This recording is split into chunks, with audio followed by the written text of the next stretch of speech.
ओम शांति। 13 मई 2024। बाबा के महावाक्य।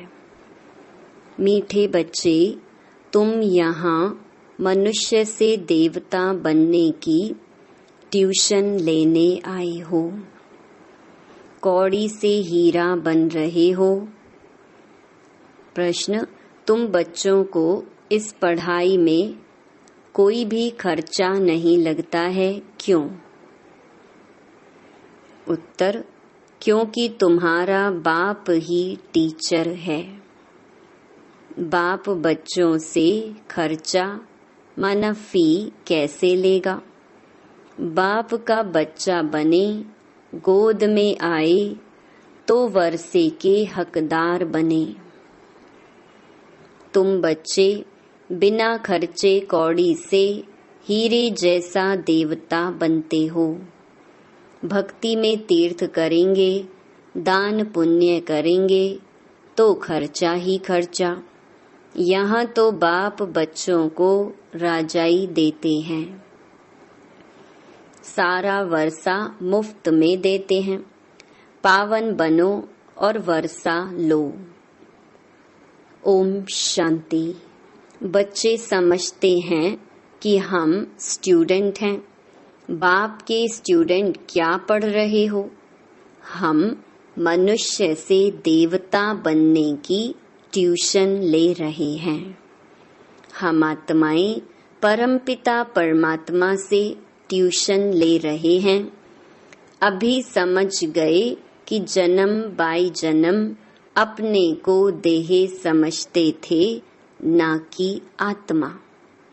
वह लौकिक बाप फिर ट्यूशन के लिए और जगह भेज देते हैं, सदगति के लिए और जगह भेज देते हैं। बाप बूढ़ा हुआ तो फिर उनको वानप्रस्थ में जाने की दिल होती है, परंतु वानप्रस्थ के अर्थ को कोई जानते नहीं है। वाणी से परे हम कैसे जा सकते हैं? बुद्धि में नहीं बैठता है। अभी तो हम पतित हैं। जहाँ से हम आत्माएं आई हैं, वहाँ तुम पावन थे। यहाँ आकर पाठ बजाते बजाते पतित बने हैं। अब फिर पावन कौन बनाए? पुकारते भी हैं, हे पतित पावन। गुरु को तो कोई पतित पावन कह नहीं सकते। गुरु करते हैं, फिर भी एक में पूरा निश्चय नहीं बैठता है, इसलिए जांच करते हैं ऐसा कोई गुरु मिले जो हमको अपने घर अथवा वानप्रस्थ अवस्था में पहुंचाए। उसके लिए बहुत युक्तियां रचते हैं। जहां सुना फलाने की बहुत महिमा है, वहां जाएंगे। जो इस झाड़ का सैपलिंग है, उनको तुम्हारे ज्ञान का तीर लग जाता है।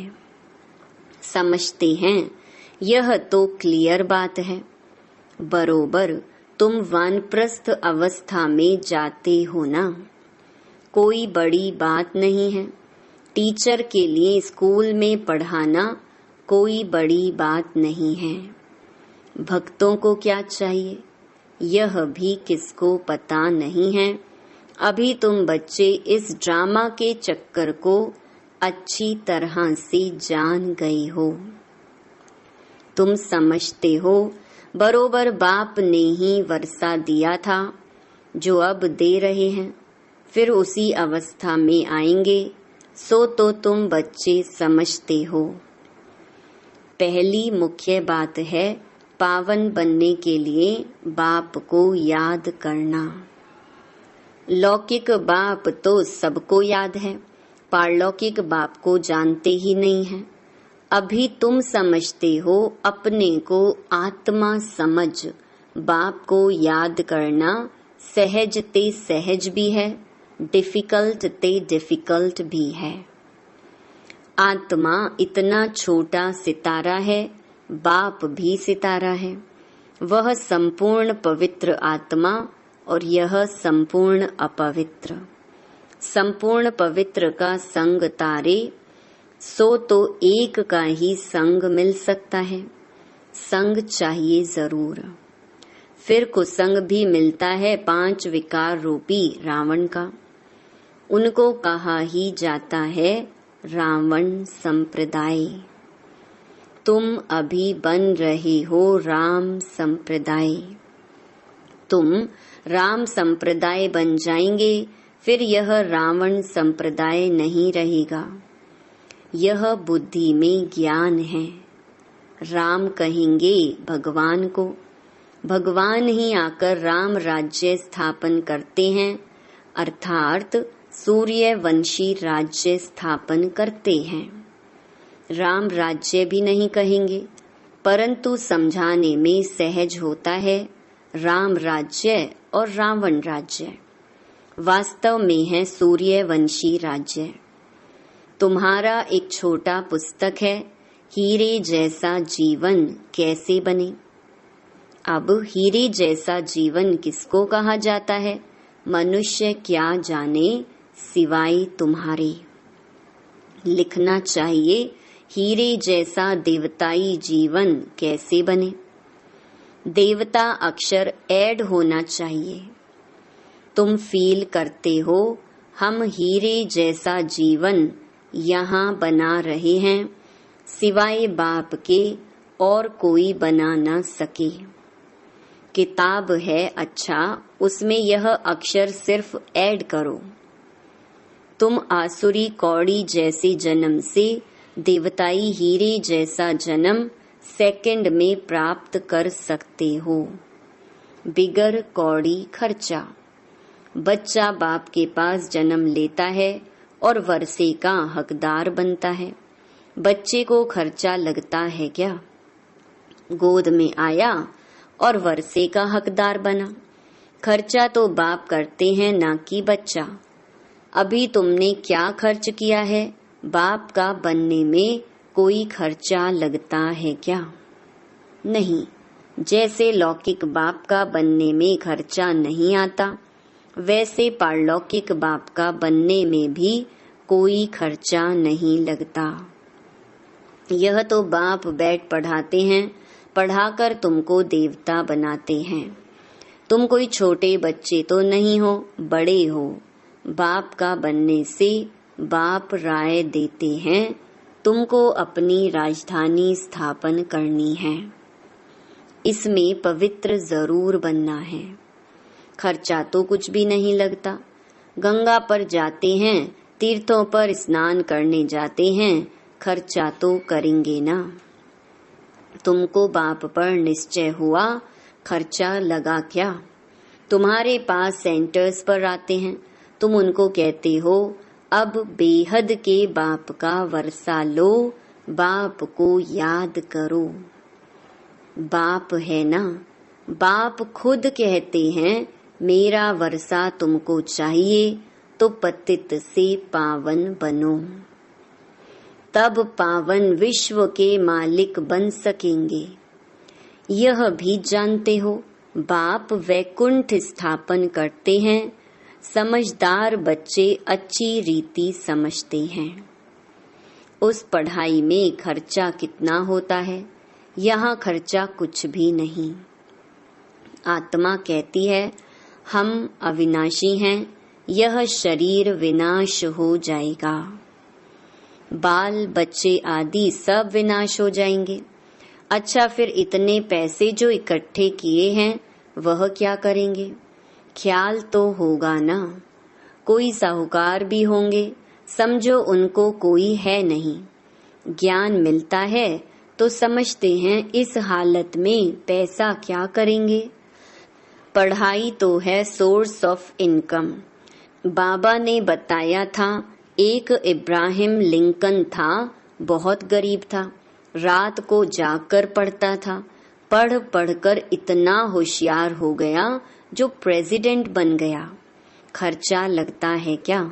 कुछ भी नहीं। बहुत हैं जो गरीब होते हैं, उनसे गवर्नमेंट पैसे नहीं लेती है पढ़ने के, ऐसे बहुत पढ़ते हैं, तो वह भी बिगर फी प्रेसिडेंट बन गया, कितना बड़ा पद पा लिया। यह गवर्नमेंट भी कुछ खर्चा नहीं लेती, समझती है दुनिया में सब गरीब हैं, भल कितने भी साहूकार लखपति करोड़पति हैं, वह भी कहेंगे गरीब हैं। हम उनको साहूकार बनाते हैं। भल धन कितना भी हो, तुम जानते हो बाकी थोड़े दिन के लिए हैं। यह सब मिट्टी में मिल जाएगा तो गरीब ठहरे ना। सारा मदार है पढ़ाई पर। बाप बच्चों से पढ़ाई का क्या लेंगे? बाप तो विश्व का मालिक है। बच्चे जानते हैं हम भविष्य में यह बनेंगे। मैं आया हूँ यह स्थापन करने। बैज में भी यह समझानी है। नई नई इन्वेंशन निकलती रहती हैं। शिव बाबा कहते हैं हमारी जो आत्मा है उनमें सारा पार्ट नुंधा हुआ है। जो विकारी पतित बने हैं उनको बाप आकर पावन बनाते हैं। यह तो जानते हो 5000 वर्ष पहले बाप से विश्व की बादशाही ली थी। मुख्य बात बाप कहते हैं माँ में कम याद करो। सम्मुख कहते हैं रथ मिल गया तो बाप भी आ गए। रथ तो जरूर एक फिक्स होगा ना। यह बना बनाया ड्रामा है, चेंज हो नहीं सकता। कहते हैं यह जौहरी कैसे प्रजापिता ब्रह्मा बनेगा। समझते हैं यह जौहरी था। जवाहरात एक होती है इमिटेशन, एक रियल। इसमें भी रियल जवाहरात बाप देते हैं तो फिर वह क्या काम आएगी। यह है ज्ञान रतन। इनके सामने उस जवाहरात की कोई कीमत नहीं। जब यह रतन मिले तो समझा यह जवाहरात का धंधा तो कोई काम का नहीं। यह अविनाशी ज्ञान रतन एक एक लाखों रुपयों का है। कितने तुमको रतन मिलते हैं, यह ज्ञान रतन ही सच्चे बन जाते हैं। तुम जानते हो बाप यह रतन देते हैं झोली भरने के लिए। यह मुफ्त में मिलते हैं, खर्चा कुछ भी नहीं। वहां तो दीवारों छतों में भी हीरे जवाहर लगे रहते हैं।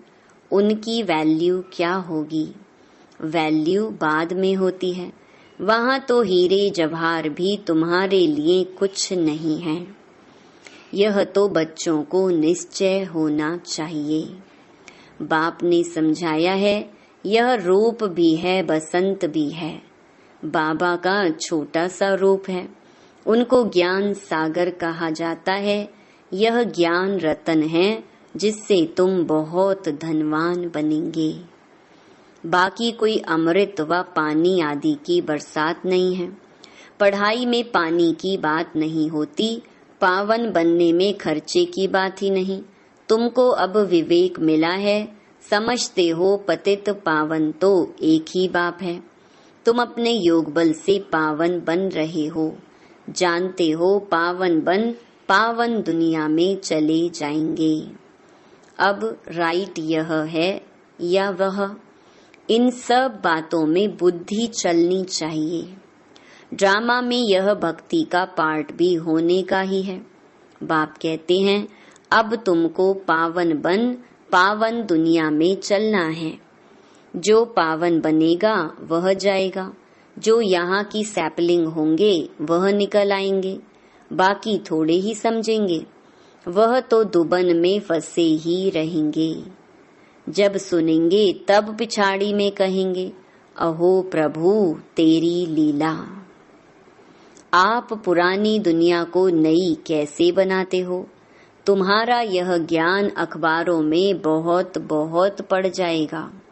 खास यह चित्र अखबार में रंगीन डाल दो और लिख दो शिव बाबा प्रजापिता ब्रह्मा द्वारा पढ़ाकर स्वर्ग का मालिक यह लक्ष्मी नारायण बनाते हैं। कैसे? याद की यात्रा से। याद करते करते तुम्हारी कट उतर जाएगी। तुम खड़े खड़े सबको यह रास्ता बता सकते हो कि बाप कहते हैं मामेकम याद करो, अपने को आत्मा समझो। घड़ी घड़ी यह याद दिलाकर फिर देखो उनका चेहरा कुछ बदलता है। नैन पानी से भीगते हैं तो समझो कुछ बुद्धि में बैठता है। पहले पहले यह एक बात ही समझानी है। 5000 वर्ष पहले भी बाप ने कहा है मामेकम याद करो। शिव बाबा आया था तब तो शिव जयंती मनाते हैं ना। भारत को स्वर्ग बनाने के लिए यही समझाया था कि मामेकम याद करो तो तुम पावन बन जाएंगे। छोटी छोटी बच्चियां भी ऐसे बैठ समझाएं। बेहद का बाप शिव बाबा ऐसे समझाते हैं। बाबा अक्षर बहुत मीठा है। बाबा और वर्षा इतना निश्चय में बच्चों को रहना है। यह है ही मनुष्य से देवता बनने का विद्यालय। देवताएं होते ही हैं पावन। अब बाप कहते हैं अपने को आत्मा समझ मुझे याद करो। मन मना भव। अक्षर सुने हैं, ना सुने हो तो बाप सुनाते हैं। बाप कहते हैं मैं ही पतित पावन हूँ, मुझे याद करो तो तुम्हारी खाद निकल जाए और सतो प्रधान बन जाएंगे। मेहनत ही यह है। ज्ञान के लिए तो सब कह देते हैं बहुत अच्छा है, फर्स्ट क्लास ज्ञान है, परंतु प्राचीन योग की बात कोई जानते ही नहीं है। पावन होने की बात तुम सुनाते हो तो भी समझते नहीं। बाप कहते हैं तुम सब पतित तमो प्रधान बन गए हो, अब अपने को आत्मा समझ मुझे याद करो। असुल तुम आत्माएं मेरे साथ थी ना, मुझे तुम बुलाते भी हो ओ गॉड फादर आओ। अब मैं आया हूँ, तुम मेरी मत पर चलो। यह है ही पतित से पावन होने की मत। मैं हूँ सर्वशक्तिमान एवर पावन। अब तुम मुझे याद करो। इनको ही प्राचीन राजयोग कहा जाता है। तुम धंधे आदि में भी भल रहो, बाल बच्चे आदि भी भल संभालो, सिर्फ बुद्धि योग और सबसे हटाकर मेरे साथ लगाओ। यह है सबसे मुख्य बात। यह ना समझा तो गोया कुछ भी नहीं समझा। ज्ञान के लिए तो कहते हैं बहुत अच्छा ज्ञान देते हो, पवित्रता भी अच्छी है, परंतु हम पवित्र कैसे बने हमेशा के लिए यह बात समझते नहीं। देवताएं हमेशा पवित्र थे ना, वह कैसे बने यह बात पहले पहले समझानी है। बाप कहते हैं मुझे याद करो। याद से ही पाप मिट जाएंगे और तुम देवता बन जाएंगे। अच्छा, मीठे मीठे सिकी लधे बच्चों प्रति मात पिता बाप दादा का याद प्यार और गुड मॉर्निंग। रूहानी बाप की रूहानी बच्चों को नमस्ते। धारणा के लिए मुख्य सार। पहला, स्वयं को गरीब से साहूकार बनाने के लिए बाप से अविनाशी ज्ञान रतन लेने हैं। यह एक एक रतन लाखों रुपयों का है। इनकी वैल्यू जानकर पढ़ाई पढ़नी है। यह पढ़ाई ही सोर्स ऑफ इनकम है, इसी से ऊंच पद पाना है। दूसरा, राम संप्रदाय में आने के लिए संपूर्ण पवित्र जो एक बाप है उसका ही संग करना है। कुसंग से सदा दूर रहना है। सबसे बुद्धि योग हटाकर एक बाप में लगाना है। वरदान शक्तिशाली याद द्वारा सेकंड में पद्मों की कमाई जमा करने वाले पद्मा पदम भाग्यशाली भव। आपकी याद इतनी शक्तिशाली हो जो 1 सेकंड की याद से पद्मों की कमाई जमा हो जाए। जिनके हर कदम में पद्म हो तो कितने पद्म जमा हो जाएंगे। इसलिए कहा जाता है पद्मा पदम भाग्यशाली। जब किसी की अच्छी कमाई होती है तो उसके चेहरे की फलक ही और हो जाती है। तो आपकी शक्ल से भी पद्मों की कमाई का नशा दिखाई दे। ऐसा रूहानी नशा, रूहानी खुशी हो जो अनुभव करें कि यह न्यारे लोग हैं। स्लोगन ड्रामा में सब अच्छा ही होना है, इस स्मृति से बेफिक्र बादशाह बनो। ओम शांति।